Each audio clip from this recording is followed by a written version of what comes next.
आज जागतिक मानव हक्क दिन दिनांक 10 डिसेंबर रोजी संपूर्ण जगभर साजरा होत आहे. मानवी हक्काचे मूल्य संपूर्ण मानव जातीत रुजावी हा या पाठीमागचा उद्देश आहे. या संबंधाने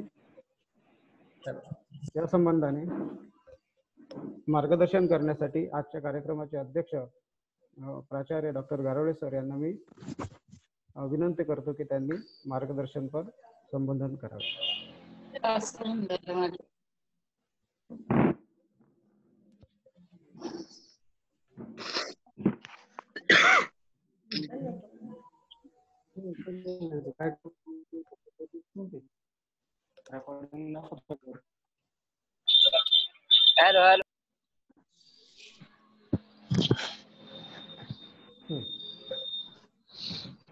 आज संपूर्ण देशामध्ये 10 डिसेंबर 2020 रोजी ह्युमन राईट्स डे मानवी हक्क दिवस साजरा होत आहे.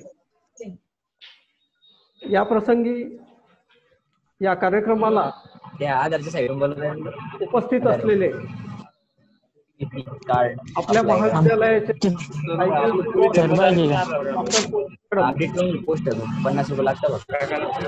राज्यशास्त्र विभाग प्रमुख माझे सर्व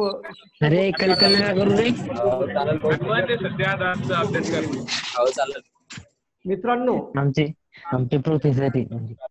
या स्वतंत्र भारतामध्ये सर्व जगत असताना आपल्या जगण्यामध्ये किंवा आपलं जगणं सुसह्य व्हावं, आपल्या रोजच्या वापरामध्ये कोणतेही अडथळे याकरता संविधानाने काही हक्क बहाल केलेले आहेत. आणि या संविधानाच्या चौकटीत राहून जे काही हक्क आपल्याला बहाल केलेले आहेत, हे हक्क म्हणजे आपल्याला मिळालेल्या कवच कुंडला सारखे आहेत.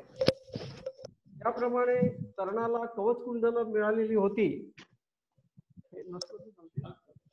ज्याप्रमाणे कवच कुंडल तरुणाला मिळाली होती आणि त्याला कोणीही ठार मारू शकत नव्हतं, त्याचप्रमाणे आपल्या जगण्यामध्ये कोणतीही बाधा येऊ नये किंवा आपली जी काही रोजची कामे असतील ही सर्व सुसह्य व्हावी याकरता कायद्याने आणि संविधानाने आपल्याला काही हक्क बहाल केलेले आहेत. आणि ही जी कवच कुंडला आपल्याला संविधानाने बहाल केलेली आहे, त्याकरता खरं तर आपण भारताचे या संविधान समितीचे जे अध्यक्ष होते डॉक्टर राजेंद्र प्रसाद, मसुदा समितीचे अध्यक्ष होते डॉक्टर बाबासाहेब आंबेडकर, डॉक्टर भाऊसाहेब पंजाबरावजी देशमुख आणि ज्या काही गणमान्य व्यक्ती या घटना समितीचे सदस्य होते, मसुदा समितीचे सदस्य होते, यांनी अतिशय विचारपूर्वक, काळजीपूर्वक या घटनेचं लिखाण करून काही हक्क आपल्याला बहाल केलेली आहे. आपण जगत असताना मग तो लहान असो अथवा मोठा असो, तो निरक्षर असो अथवा हायली क्वालिफाईड असो, तो फार मोठ्या पदावरचा असो, सुपर क्लास 1 कॅटेगरीचा असो किंवा अगदी बिलकुल चतुर्थ श्रेणीचा व्यक्ती असो, तो शेतमजूर असेल, शेतकरी असेल, दुकानदार असेल, या सर्वांना आपापल्या क्षेत्रामध्ये कार्य करत असताना, तो विद्यार्थी जरी असेल, आपापल्या क्षेत्रामध्ये कार्य करत असताना त्याची कार्य ही सुलभ व्हावीत, त्याला कोणतीही अडथळे येऊ नये आणि तो ज्या ज्या विभागामध्ये आपली कामं करून घेण्याकरता जाईल त्या त्या विभागाने प्रथम प्राधान्य देऊन याची कामं पूर्ण केलीच पाहिजे किंवा कामं पूर्ण होण्याकरता त्याला जी काही मदत आवश्यक असेल ती मदत कायद्यानुसार त्याला दिली पाहिजे. ह्या सर्व जे काही अधिकार आहेत हे सर्व भारतीय घटनेने सर्वसामान्य भारतीयाला बहाल केलेले हे सर्व अधिकार आहेत आणि या अधिकाराचा वापर सर्वसामान्य व्यक्तीने अतिशय काळजीपूर्वक केला पाहिजे. आणि हे करत असताना आपण या घटनेला कोणतीही आपल्या वर्तणुकीमुळे बाधा येणार नाही किंवा आपल्या कृत्यामुळे कोणतेही अनैतिक काम आपल्याकडून घडणार नाही याची काळजी सुद्धा प्रत्येकाने घेणं अत्यंत गरजेचं आहे. मित्रांनो, हक्क आणि कर्तव्य ही एकाच नाण्याची दोन बाजू असतात.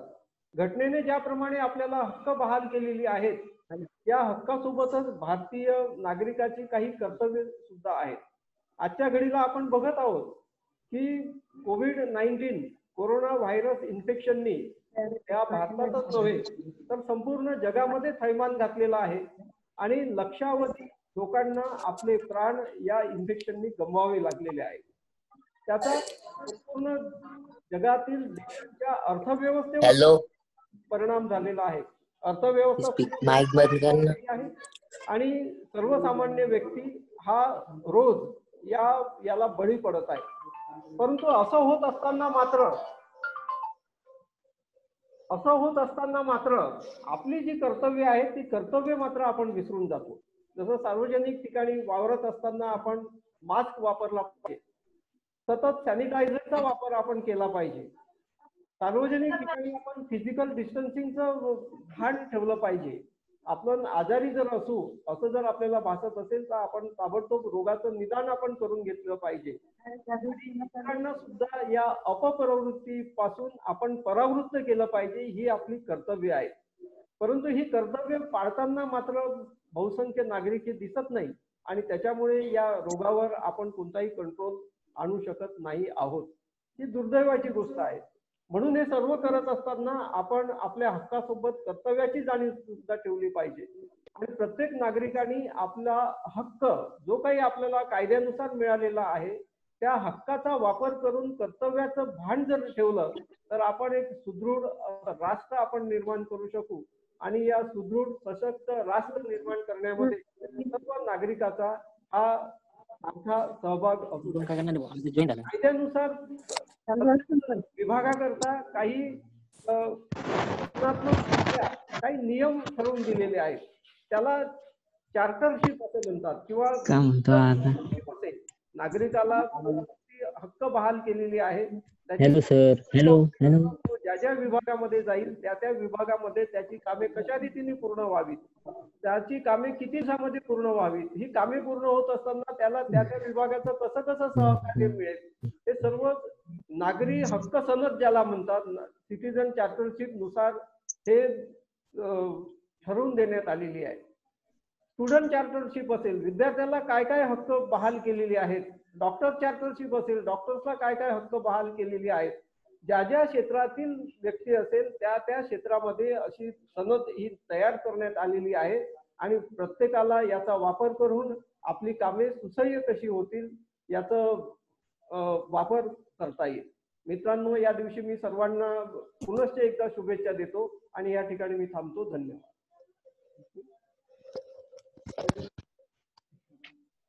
येऊ मग मी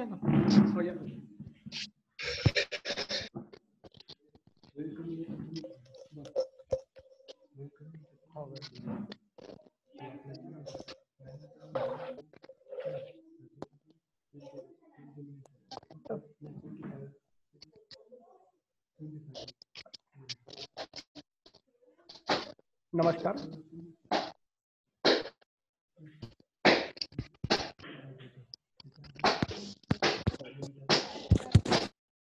हिंदवी स्वराज्याचे संस्थापक छत्रपती शिवाजी महाराज ज्यांनी खऱ्या अर्थाने आपल्या देशामध्ये धर्मनिरपेक्षतेची जी तत्व आहेत ती रुजवली, ते हिंदवी स्वराज्याचे संस्थापक छत्रपती शिवाजी महाराज आपल्या सामाजिक चळवळीच्या आणि सामाजिक सुधारणांच्या योगदानातून ज्यांनी खऱ्या अर्थाने स्वातंत्र्यापूर्वी भारतीय समाजामध्ये मानवी हक्काची मूल्य रुजवलीत.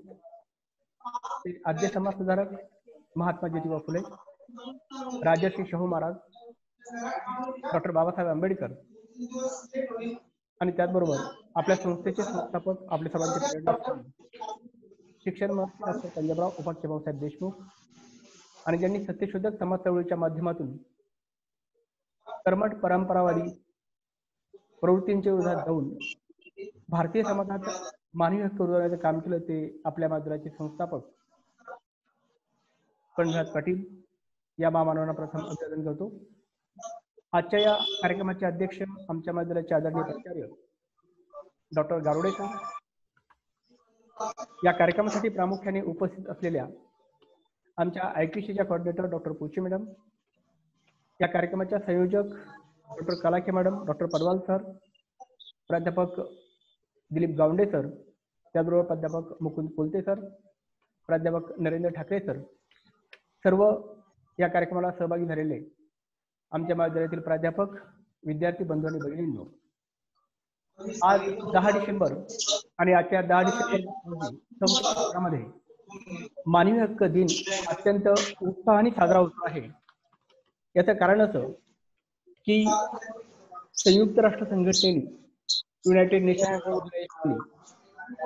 10 डिसेंबर 1948 रोजी जागतिक मानवी हक्काचा जाहीरनामा हा स्वीकृत केला होता. आणि या जागतिक मानवी हक्काचा जाहीरनामा स्वीकृत केल्यामुळे तेव्हापासून सातत्याने मानवी हक्कांचं संवर्धन व्हावं, या मूल्यांची जपणूक व्हावी, या दृष्टिकोनातून संपूर्ण जगभर हा जागतिक मानवी हक्काचा दिवस हा साजरा केला जातो आहे. कारण जोपर्यंत समाजात, संपूर्ण जगात या मानवी हक्कांच्या मूल्याबाबत जाणीव आणि जागृती होत नाही, तोपर्यंत मानवी हक्क सर्वसामान्य जनतेला सर्वांगीण स्वरूपामध्ये संपूर्ण जगात प्राप्त होतीलच असं नाही. आणि म्हणूनच या दृष्टिकोनातून हा जागतिक मानवी हक्क दिवस संपूर्ण जगात साजरा केला जातो.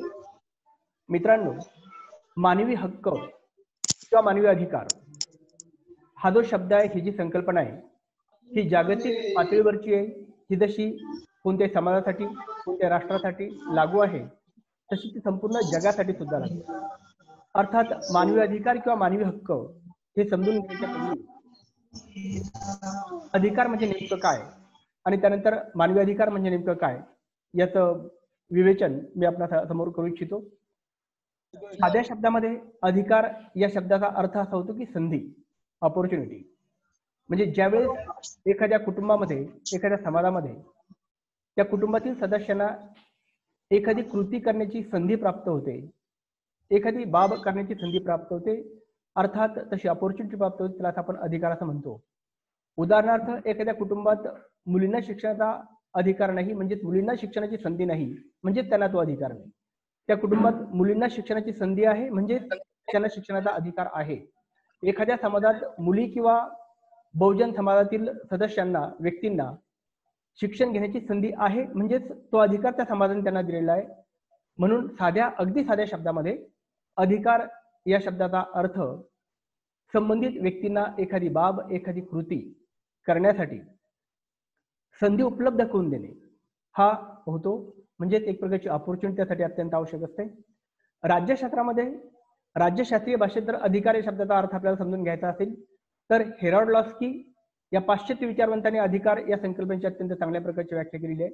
ते असं म्हणतात की अधिकार म्हणजे समाज जीवनाच्या अशा अटी आहेत की ज्याशिवाय कोणतीही व्यक्ती आपल्या सर्वांगीण व्यक्तिमत्वाचा विकास करू शकत नाही.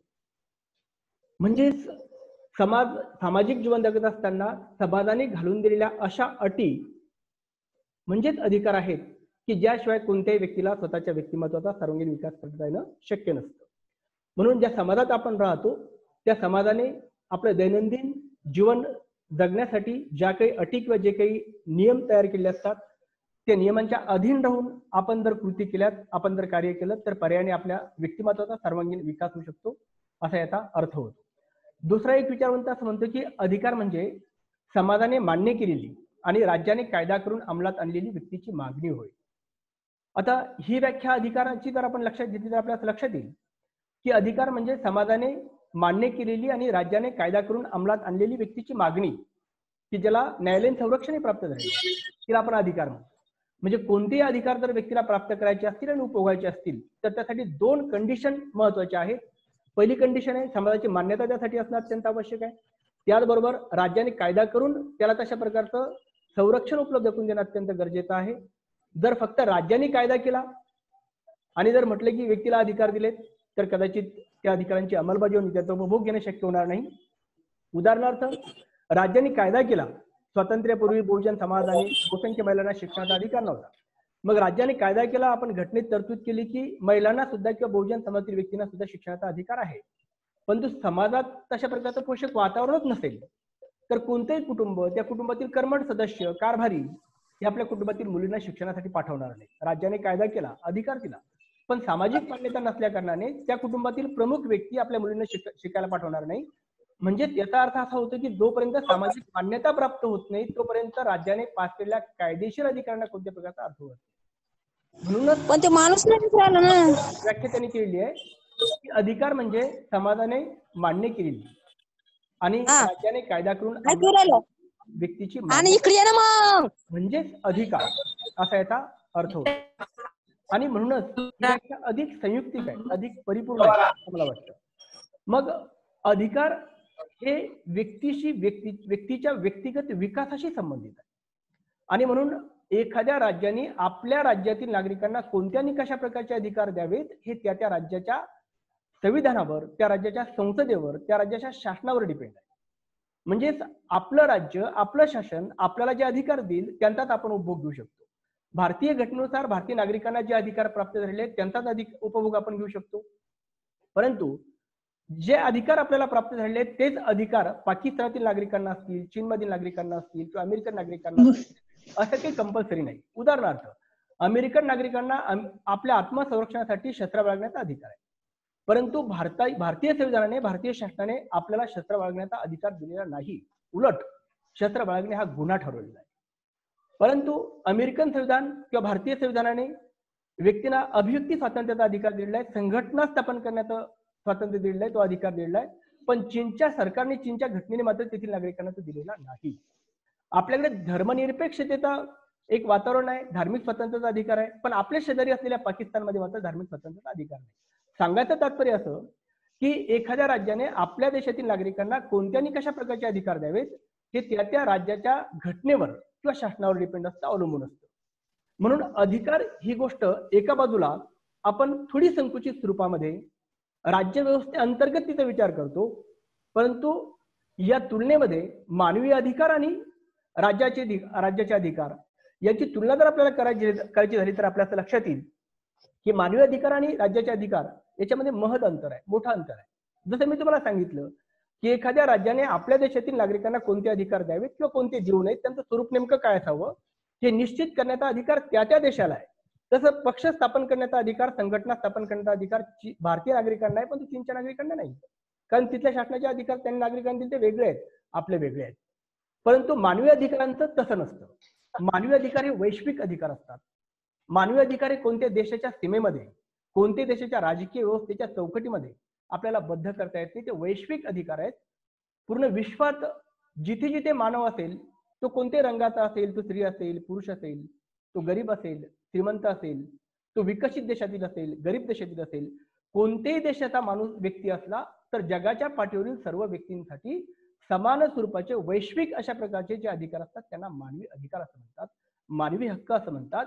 आणि त्यामुळे मानवी हक्क हे एखाद्या देशाने आपल्या नागरिकांना द्यायचे किंवा नाही द्यायचे हे ठरवण्याचा अधिकार कोणत्याही राज्यातील शासनाला नाही किंवा कोणत्याही राज्यातील घटनेला तो अधिकार नाही. हो ठीक आहे, जे सामान्य अधिकार मी अगोदर सांगितले त्या अधिकाराच्या बाबतीत राज्यांमध्ये फरक असू शकतो की शस्त्र बाळगण्याचा अधिकार अमेरिकेत आहे, भारतात नाही.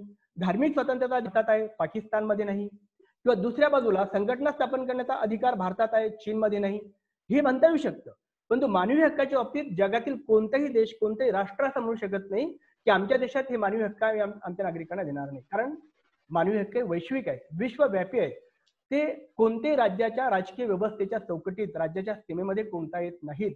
आणि म्हणूनच वैश्विक पातळीवर जगातील कोणत्याही प्रकारचा भेदभाव न करता जात, धर्म, वंश, स्त्री पुरुष, रंग किंवा प्रदेश असा कोणत्याही प्रकारचा भेदभाव न करता जेव्हा जगातील सर्व मानवजातीला समान स्वरूपाचे जे अधिकार प्राप्त होतात किंवा जे प्राप्त होऊ घातलेले आहेत त्या अधिकारांना आपण मानवी अधिकार किंवा मानवी हक्क असं म्हणतो. मग असे मानवी हक्क नेमके कोणते? तर याचं एक उत्कृष्ट उदाहरण तुम्हाला देतो मी की जीवन जगण्याचा, जिवंत असण्याचा अधिकार हा मानवी अधिकार आहे, मानवी हक्क आहे. म्हणजे जिवंत राहण्याचा जो अधिकार आहे हा मानवी हक्क आहे. राज्यशास्त्रातील एक सामाजिक करारवादी विचारवंत आहे रुसो, तो असं म्हणतो की मनुष्य जेव्हा जन्माला येतो तेव्हा तो जन्मता स्वतंत्र असतो, त्याच्यावर कोणत्याही प्रकारची बंधनं नसतात. परंतु तो जन्माला आल्यानंतर ज्या देशात जन्माला येतो, ज्या समाजात जन्माला येतो, त्या समाजात जन्माला आल्यानंतर त्या समाजाचा, त्या देशाचा कायदा त्याला बांधल्या जातं. म्हणजेच बंधने व्यक्तीच्या वर्तनावर, व्यक्तीच्या वागण्यावर, व्यक्तीच्या जगण्यावर जी येतात ती आपण ज्या राज्यात किंवा ज्या समाजात जन्माला येतो त्या समाजात जन्माला आल्यानंतर आपल्यावर बंधने येतात. निसर्गात आपल्यावर कोणत्याच प्रकारचे बंधन नसतात. दुसरी गोष्ट असते अशी की प्रत्येक व्यक्तीला जिवंत राहण्याचा अधिकार आहे. मग तो स्त्री असेल किंवा पुरुष असेल, तो कोणत्याही धर्माचा असेल, कोणत्याही प्रदेशाचा असेल, कोणत्याही देशाचा तो असेल, तो कोणत्याही वंशाचा असेल, काळा असेल, गोरा असेल, पण जन्माला आलेल्या प्रत्येक व्यक्तीला जिवंत राहण्याचा अधिकार आहे. आणि जिवंत राहण्यासाठी स्वतःच्या जीविताचं रक्षण करण्यास सुद्धा त्याला अधिकार आहे. असं नाही होणार की भारतात व्यक्तीला जिवंत राहण्याचा अधिकार नाही परंतु अमेरिकेत आहे, भारतात व्यक्तीला आत्मसंरक्षणाचा अधिकार आहे परंतु अमेरिकेत नाही किंवा पाकिस्तानात नाही, असं होऊ शकत नाही. कारण जिवंत राहणं, जगणं आणि आपल्या इच्छेने जगणं, आपल्या जीविताचा विकास करणं हा नैसर्गिक अशा प्रकारचा अधिकार आहे असं रुसो म्हणतो. आणि म्हणून अशाच प्रकारच्या नैसर्गिक अधिकाराला आपण मानवी हक्क असं म्हणतो. परंतु जिवंत राहणं, जगणं इतक्यापुरतच मानवी जीवन हे सीमित नसतं, तर त्याचबरोबर मानवी जीवन जिवंत राहत असतानाच व्यक्तीला आपल्या व्यक्तिमत्वाचा सर्वांगीण विकास करता आला पाहिजे. या दृष्टिकोनातून त्या जिवंत राहण्यासाठी आणि व्यक्तिमत्वाचा विकास करण्यासाठी ज्या ज्या बाबींची आवश्यकता आहे त्या सगळ्या बाबी या मानवी हक्कांशी निगडीत असतात. आणि म्हणून या मानवी हक्काचं स्वरूप हे अधिक व्यापक आहे. मला असं वाटतं की राज्याचे अधिकार आणि मानवी हक्क किंवा जागतिक मानवी अधिकार यातला फरक निश्चितच आपल्या लक्षात आला असेल. मित्रांनो, दुसरी गोष्ट अशी की आपल्या समोर प्रश्न निर्माण होतो की मानवी हक्क काढले कोणी? राज्याचे अधिकार राज्यांनी काढलेत, राज्यांनी तयार केलेत, पण जागतिक मानवी हक्क कोणी काढलेत आणि का काढले, त्याची गरज का पडली? तर मला असं वाटतं की मानवाचा इतिहास हा संघर्षाचा इतिहास आहे. अगदी प्राचीन काळापासून, रानटी अवस्थेपासून जर आपण विचार केला तर आपल्या लक्षात येईल की रानटी अवस्थेत मनुष्य भटकत जीवन जगत होता, टोळीचं जीवन जगत होता. त्याची स्वतःची टोळी होती, स्वतःचं एक स्वतंत्र अस्तित्व होतं त्या समूहाचं, त्या टोळीचं. त्या काळामध्ये व्यक्ती ही तेव्हाही संघर्ष करत होती. एक टोळी दुसऱ्या टोळीपासून स्वतः संरक्षण करण्याचा प्रयत्न करत होती आणि अशा प्रकारचा स्वतःच्या जीविताचं संरक्षण करत असताना मानवी टोळ्या त्या एकमेकांशी संघर्ष करत होत्या अस्तित्वासाठी. म्हणजे एका मानवी टोळीला दुसऱ्या मानवी टोळीपासून भीती वाटत होती, कारण अविश्वास होता आणि तशा प्रकारची स्थिती होती. कारण सामाजिक करारवादी विचारवंत हॉब्स असं म्हणतो की मनुष्य हा सर्वात स्वार्थी आणि क्रूर व्यक्ती आहे, प्राणी आहे. अत्यंत स्वार्थी आहे, क्रूर आहे, सहत्वानं वागतो, कारण स्वार्थासाठी कोणाचाही जीव घेऊ शकतो. म्हणजे एक प्रकारचं रानटी जीवन, राक्षसी जीवन मानवी स्वभाव जगत असतो. आणि म्हणूनच जर आपण या ठिकाणी लक्षात घेतलं तर मानवी जीवनाचा इतिहास हा संघर्षाचा इतिहास आहे. रानटी टोळ्यापासून ह्या टोळ्या एकमेकाच्या अस्तित्वासाठी स्वतःच्या एकमेकांवर आक्रमण करायच्या, पण त्यांचं आक्रमण हे सुरुवातीच्या काळात अवस्थेमध्ये समाजाच्या काठीचं होतं, म्हणजे दगडाने जायची, लाठीने जायची. म्हणजे युद्धाची मोठी साधनं उपलब्ध नव्हती. मग हळूहळू तलवारी आल्या, विकास जसा मानवजातीचा होत गेला, राज्यात तलवारी आल्या, मग तलवारींचं युद्ध व्हायला लागलं. तलवारीपर्यंत ज्या व्यक्तीवर आपण हल्ला करतो, आक्रमण करतो, त्याच व्यक्तीपर्यंत ती पोहोचल्या जात होती. म्हणजे युद्धाचं स्वरूप हे भीषण नव्हतं, व्यापक नव्हतं.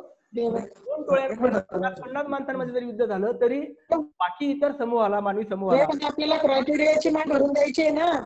परंतु जसं तलवारीच्या पेक्षा पुढे लाठीकाठी नंतर तलवार आली, तलवारीनंतर बंदूक आली, व्यक्तीला सुद्धा उडवल्या जायला लागलं. बंदुकीनंतर तोफा यायला लागल्या, मग तोफा या बंदुकीपेक्षा अधिक हानिकारक झाल्या, अधिक भीषण संहार त्यांच्यामुळे करता यायला लागला. मध्ययुगीन काळात आपण बघितलं की मोठमोठ्या किल्ल्यांवर मोठमोठ्या तोफा करण्यासाठी, शत्रूला हरवण्यासाठी, शत्रूला करण्यासाठी. पण विकास होत गेला, मानवजातीचा विकास होत गेला, तसं सगळ्याचा दृष्टिकोन जर आपण बघितलं तर संघर्षाची, युद्धाची जी शरा असते त्यांच्यामध्ये सुद्धा आणि पहिलं महायुद्ध झालं 1914 ते 18 या कालावधीमध्ये. आणि या पहिल्या महायुद्धामध्ये तोफांचा, दारुगोळ्याचा वापर तर केला गेला, पण त्याचबरोबर अणुबॉम्बचा वापर केला गेला काही प्रमाणामध्ये. 1914 ते 1918 या कालावधीत जे पहिलं महायुद्ध झालं, त्या पहिल्या महायुद्धात जितकी मानवी आणि वित्तहानी झाली तेवढी मानवी आणि वित्तहानी त्यापूर्वीच्या कोणत्याही युद्धात जागतिक स्तरावर झालेली नव्हती. परंतु पहिल्या महायुद्धात ती प्रचंड झाली आणि ती इतकी झाली की मग असं वाटायला लागलं की जर समजा अशी युद्ध पुन्हा भविष्यात झाली तर मग मानवजातीचं कसं होईल, मानवता टिकेल किंवा नाही टिकेल. बरं, युद्ध ज्यावेळेस फक्त सैनिकांमध्ये 2 देशाचं होतं तिथपर्यंत ठीक आहे, पण तो सैनिकांमध्ये युद्ध झाल्यानंतर सुद्धा त्या देशातील जो समाज आहे, ज्या व्यक्ती आहेत, जो मानवी समूह आहे, त्यांचं जीवन सुद्धा त्याच्यामध्ये उद्ध्वस्त झालेलं दिसतं. अनेकांची घरं पडलीत, अनेक लहान मुलांचे आईवडील वारलेत, अनेक स्त्रियांचे पती वारलेत, त्यांचे कुटुंब उद्ध्वस्त झालेत आणि अनेक कुटुंब निराधार झाली, त्यांची उपजीविकेची साधने हिरावल्या गेलीत. कोविडच्या 6 महिन्याच्या काळात आपण बघितलं की स्थलांतरणामुळे रोजगार बंद झाल्यामुळे इतक्या मोठ्या प्रमाणामध्ये मानवी हक्कांचं उल्लंघन झालं, जीवन जगणं इतकं दुरापत झालं, इतकं कठीण झालं. तर मग 1914 ते 1918 या 4 वर्षाच्या कालावधीत जे पहिलं जागतिक महायुद्ध झालं संपूर्ण जगामध्ये, त्यावेळेस किती अपरिमित आणि मानवजाती झाली असेल, सामाजिक, राजकीय आणि आर्थिक दृष्टीकोन, याची कल्पना आपण करू शकतो केवळ या 6 महिन्याच्या कोविडच्या काळामुळे. आणि म्हणून अशा प्रकारची आपत्ती पुन्हा मानवजातीवर येऊ नये या दृष्टिकोनातून 1919ला जागतिक शांतीसाठी वर्षाचा तह झाला आणि 1919ला जेव्हा वर्षाचा तह झाला त्यावेळेस अशी आपत्ती पुन्हा मानवजातीवर महायुद्धाची येऊ नये यासाठी त्या वर्षाच्या तहा अंतर्गत एक कलम समाविष्ट केलं गेलं. तत्कालीन अमेरिकेचे अध्यक्ष वुड्रो विल्सन यांच्या नेतृत्वात, त्यांच्या संकल्पनेतून 1920 मध्ये जगात शांतता आणि सुव्यवस्था प्रस्थापित करण्यासाठी आणि मानवजातीचा सर्वांगीण विकास करता यावा या दृष्टिकोनातून लीग ऑफ नेशन अर्थात राष्ट्रसंघाची स्थापना 1920 ला झाली. परंतु मित्रांनो, दुर्दैव असं की जागतिक शांतता स्थापन करणे आणि त्याचबरोबर मानवजातीचा सामाजिक, आर्थिक आणि राजकीय विकास करण्याच्या उद्देशाने ज्या राष्ट्रसंघाची स्थापना करण्यात आली पहिल्या महायुद्धानंतर तात्काळ, तर तो राष्ट्रसंघ दुसरं महायुद्ध फार काळ रोखू शकला नाही. केवळ 20 वर्षाच्या अवधीमध्ये पुन्हा दुसरं महायुद्ध, जागतिक महायुद्ध सुरू झालं. 1939 ते 1945 या कालावधीत हे महायुद्ध सुरू झालं. आणि पहिल्या महायुद्धामध्ये म्हणजे 20 वर्षापूर्वी केवळ जेवढी मानवी आणि वित्त हानी झाली नाही जगातील मानवजातीची, त्यापेक्षा कितीतरी अधिक पटीने मानवी आणि वित्त हानी मानवजातीची 1939 ते 1945 या कालावधीत झालेल्या दुसऱ्या महायुद्धाच्या काळात झालेली आपल्याला दिसते. अत्यंत भीषण अशा प्रकारची अवस्था होती. जग तहीसनेस झालेलं होतं, उद्ध्वस्त झालेलं होतं. अनेक कुटुंब, अनेक समाज, अनेक देश उद्ध्वस्त झाले होते. रोजगार बुडाला होता, निवारा त्यांचा हिरावला गेलेला होता आणि अनेक गावं, मानवजात बेचिराग झालेली होती. आपल्या सर्वांना माहिती आहे की या दुसऱ्या महायुद्धाचा शेवट कसा झाला होता. अनुक्रमे 6 ऑगस्ट आणि 9 ऑगस्ट 1945 ला अमेरिकेने जपानच्या हिरोशिमा आणि नागासाकी या 2 शहरावर अत्यंत विध्वंसक अशा प्रकारचे अणुबॉम्ब टाकलेत आणि काही क्षणामध्ये, फक्त काही सेकंदाच्या अवधीमध्ये हिरोशिमा आणि नागासाकी सारखे जे औद्योगिक मोठे, प्रचंड मोठे शहर होते, जगातले नामांकित शहर होते, हे एका क्षणात होत्याचे नव्हते झाले. त्याचं अस्तित्व मिटलं. केवळ राख, केवळ कोळसा त्या ठिकाणी दिसायला लागला आणि त्याचे परिणाम हे त्या आजूबाजूला जे एक्सपायर झाले त्या बॉम्बमुळे त्या भूमीवर 25 वर्ष पुढची गवताचा पात सुद्धा उगवू शकलं नाही. परंतु त्या अणुबॉम्बचे किरणोत्सर्ग जो झाला वातावरणामध्ये आणि त्यामुळे जपानमध्ये अनुवांशिक जे बदल झाले, जन्मलेल्या पथ्य आहेत त्या पथ्यामध्ये सुद्धा व्यंग निर्माण व्हायला लागलं. म्हणजे भविष्यातील पिढ्यांमध्ये त्यांचा कोणताही दोष नसताना, ते सुद्धा सहभागी झालेले नसताना कायमचं जीवनभर त्यांना अपंगत्व सोसावं लागलं आणि त्यामुळे त्यांचं जीवन जगणं त्यांना असह्य होऊन बसलं. मग अशी आपत्ती पुन्हा मानवजातीवर येऊ नये या दृष्टिकोनातून पुन्हा अमेरिकन अध्यक्ष रूझवेल्ट यांच्या नेतृत्वात अमेरिका, ब्रिटन, फ्रान्स यासारख्या लोकशाही राष्ट्रांनी एकत्र येऊन 24 ऑक्टोबर 1945 ला संयुक्त राष्ट्र संघटनेची स्थापना केली. आणि संयुक्त राष्ट्र संघटनेची स्थापना करत असताना 1920 ला लीग ऑफ नेशनची स्थापना झालेली होती, जागतिक शांतता प्रस्थापित करण्यासाठी आणि मानवजातीचा सामाजिक, आर्थिक आणि राजकीय विकास करण्यासाठी, सर्वांगीण विकास करण्यासाठी, जगातील प्रत्येक व्यक्तीला शिक्षण मिळावं, आरोग्य मिळावं, तिला चांगल्या प्रकारचं जीवनमान जगता यावं या दृष्टिकोनातून केवळ शांतता प्रस्थापित करण्यावरती तो उद्देश नव्हता, तर संयुक्त राष्ट्र संघटनेची स्थापना 1945 ला करण्यात आली. आणि या 1945 ला संयुक्त राष्ट्र संघटनेची स्थापना होत असतानाच अमेरिकन अध्यक्ष रूझवेल्ट यांच्या पत्नी एलिनॉर रूझवेल्ट यांच्या अध्यक्षतेखाली जगातील संपूर्ण मानवजातीला त्यांचे अधिकार उपभोगता यावेत या दृष्टिकोनातून मानवी हक्काचा जाहीरनामा तयार करण्याचं काम करण्यात आलं. आणि एलिनॉर रूझवेल्ट यांच्या अध्यक्षतेखाली जागतिक मानवी हक्काचा जाहीरनामा तयार करण्यात आला. तो 30 कलमी होता आणि या 30 कलमी जागतिक मानवी हक्काचा जाहीरनामा हा 10 डिसेंबर 1948 ला हा संयुक्त राष्ट्र संघटनेच्या आमसभेने स्वीकारला.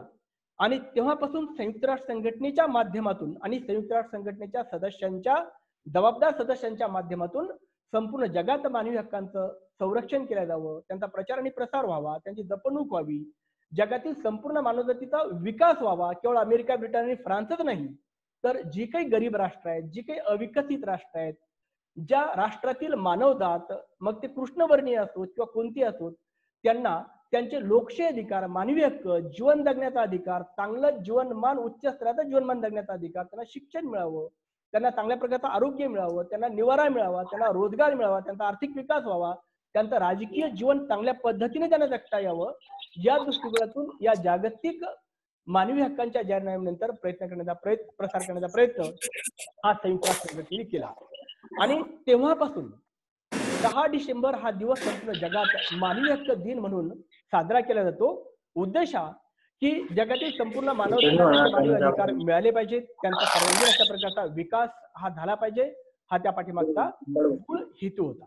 आता मित्रांनो, या ठिकाणी काही विपरीत आणि संघर्षाच्या अशा प्रकारच्या परिस्थिती आपल्याला दिसतात की दुसरं महायुद्ध तर झालं आणि दुसऱ्या महायुद्धानंतर संयुक्त राष्ट्र संघटना स्थापन झाली आणि संयुक्त राष्ट्र संघटना स्थापन झाल्यानंतर जो जागतिक मानवी हक्काचा जाहीरनामा स्वीकारला गेला, त्यामुळे मानवी हक्कांचा प्रचार आणि प्रसार झाला. जगात शांतता प्रस्थापित जरूर झाली, तिसरं महायुद्ध जरूर झालं नाही, परंतु तिसरं महायुद्ध झालं नाही म्हणून जगातले संघर्ष संपलेच असं नाही. प्रत्यक्ष युद्ध झालीत एक देशामध्ये दुसऱ्या देशामध्ये, पण जागतिक महायुद्ध मात्र झालं नाही. मग विकास जगाने भरपूर केला, अविकसित राष्ट्रांचा विकास झाला, विकसनशील राष्ट्रांचा विकास झाला, त्या देशातील अनेक मानवजातींचा विकास झाला, त्यासाठी जगातील अनेक महामानवांनी आपलं आयुष्य खर्ची घातलं. जसं की दक्षिण आफ्रिकेतील नेल्सन मंडेला, जे दक्षिण आफ्रिकेचे पहिले कृष्णवर्णीय अध्यक्ष होते, त्यांनी दक्षिण आफ्रिकेतील कृष्णवर्णीय व्यक्तींना त्यांचे समान अशा प्रकारचे सामाजिक, आर्थिक आणि राजकीय अधिकार प्राप्त करून देण्यासाठी 27 वर्ष सातत्याने तुरुंगात काढली आणि शेवटी जगाला दक्षिण आफ्रिकेच्या गोऱ्या सरकारला झुकवलं आणि दक्षिण आफ्रिकेतील कृष्णवर्णीय व्यक्तींना त्यांना समान अशा प्रकारचे सामाजिक, आर्थिक आणि राजकीय अधिकार प्राप्त करून दिले, शिक्षणाचा अधिकार प्राप्त करून दिला. आपण पाहतो की दक्षिण आफ्रिकेतील कृष्णवर्णीय व्यक्तींना सुद्धा त्यांचे अधिकार प्राप्त झालेले आहेत. ज्या अमेरिकेने जगात सर्वात पहिल्यांदा लिखित संविधान स्वीकारलं, लोकशाही मूल्य स्वीकारली, त्या अमेरिकेत कृष्णवर्णीय व्यक्तींना गोऱ्या लोकांबरोबर श्वेतवर्णीय लोकांबरोबरचे समान अशा प्रकारचे अधिकार नव्हते आणि त्यामुळे तिथे मार्टिन ल्यूथर किंग सारख्या महान समाज सुधारकाला संघर्ष करावा लागला. आपल्या देशाचे राष्ट्रपिता महात्मा गांधी यांना आदर्श मानून नेल्सन मंडेला असतील किंवा मार्टिन ल्यूथर किंग असतील, यांनी असहकार अशा प्रकारचं आंदोलन केलं, अहिंसेचं आंदोलन केलं आणि आपल्या कृष्णवर्णीय बांधवांना त्या ठिकाणी त्यांचे सामाजिक, आर्थिक आणि राजकीय अधिकार प्राप्त करून दिले. म्हणून हे संघर्ष थांबलेत, विकास बऱ्याच अंशी झाला, मानवी हक्कांचा प्रचार आणि प्रसार झाला, परंतु तरी सुद्धा आपल्या समोर समस्या आहे दहशतवाद आणि नक्षलवाद. नक्षलवाद भारतापुरता मर्यादित आहे आणि दहशतवाद हा केवळ भारतापुरता नाही तर संपूर्ण जग या दहशतवादाच्या समस्येने आज विळख्यात सापडलेला आहे. प्रत्यक्ष युद्ध नाही, परंतु अप्रत्यक्ष युद्ध दहशतवादाला, आपल्या परस्पर विरोधी देशांमध्ये दहशतवादाला प्रोत्साहन देण्याचं काम जगातील काही हितशत्रू राष्ट्र करत असतात आणि हे दहशतवादी जे कृत्य आहेत ते आपण पाहतो, सातत्याने वर्तमानपत्रामध्ये वाचतो. या दहशतवादीच्या माध्यमातून, या विविध संघटनांच्या माध्यमातून अत्यंत क्रूर अशा प्रकारची, हिंसक अशा प्रकारची कृत्य केले जातात. कधी विमानांचं अपहरण केलं जातं, शाळेतील मुलांना ओलीस ठेवल्या जातं, बॉम्बस्फोट घडवले जातात. मग ब्रिटनमध्ये पहा, फ्रान्समध्ये पहा, अमेरिकेत पहा, भारतात पहा, पाकिस्तानात पहा, अनेक ठिकाणी जर आपण बघितलं तर दहशतवाद्यांनी अक्षरशः हैदोस घातलेला आहे आणि त्यामुळे अनेक निष्पाप नागरिकांचं जीवन हे उद्ध्वस्त होत आहे, अनेकांचे कुटुंब उद्ध्वस्त होत आहेत, लहान मुलांचे आईवडील यात हकनाक मारले जात आहेत, ते पोरके होत आहेत, काही स्त्रिया विधवा होत आहेत, त्यांचे कुटुंब उद्ध्वस्त होत आहेत आणि याला जबाबदार आंतरराष्ट्रीय पुरस्कृत राष्ट्रांचा दहशतवाद आहे. म्हणजेच एका बाजूला आपण शांततेचा आव्हान, तो शांतता प्रस्थापित करण्याचा प्रयत्न करतो, परंतु शांतता प्रस्थापित केल्यानंतर युद्ध नाही झालीत म्हणून मानवी हक्कांचं उल्लंघन होत नाही असं नाही, तर दहशतवादाच्या माध्यमातून हे उल्लंघन होत आहे, याकडे आपण लक्ष दिलं पाहिजे. आता दहशतवाद्यांवर जे शस्त्रास्त्र येतात ते येतात कुठून? म्हणजेच कोणते तरी विकसित राष्ट्र याला प्रोत्साहन देतात, आपल्या देशात कारखान्यात शस्त्रास्त्र तयार करतात, त्याच्या दहशतवाद्यांना पुरवतात, त्यांना पैसा पुरवतात आणि त्यांच्या माध्यमातून अशा प्रकारची हिंसक कृत्य घडवून आणतात. आणि याच दहशतवाद्यांनी सामान्य नागरिकांचा बळी जेव्हा ते घेतात त्यावेळेस त्या सामान्य नागरिकांच्या अधिकारांचा किंवा हक्कांचा, मानवी हक्कांचं उल्लंघन नाही होत, त्यावेळेस कोणीच बोलत नाही.